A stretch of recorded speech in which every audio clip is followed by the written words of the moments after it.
প্রশ্নটা উত্থাপন করেছি সেটা হচ্ছে সাংবাদিকদের নিশ্চয়তা এবং সাংবাদিকদের ব্যাপারে যে এরকম যত্রতত্র খুনের মামলা হচ্ছে এটা যেন বন্ধ হয় এবং এই ব্যাপারে সরকার যেন সুস্পষ্ট একটা অবস্থান নেন।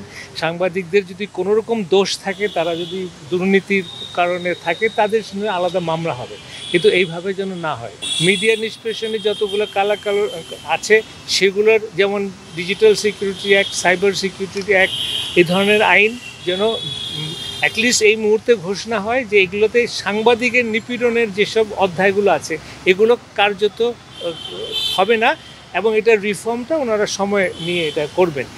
সম্পূর্ণরূপে স্বাধীন সাংবাদিকতা বিশ্বাস করেন এবং আমাদের কাছে ওনার বিশেষ আবেদন হচ্ছে যে আমরা যেন আমাদের লেখনির মাধ্যমে জাতীয় ঐক্যমত্য প্রতিষ্ঠা করা, তারপরে বিভিন্ন যে সাজেশন আমাদের থাকে, উনি এটা খুব সাগ্রহে গ্রহণ করেছেন। উনি বলেছেন যে আমরা যেন সোচ্চারভাবে এই সরকারের ভুল ত্রুটি হলে আমরা যেন নির্দ্বিধায় সেটা কাগজে ছাপি এবং ওনার এই সরকারকে সাহায্য করি।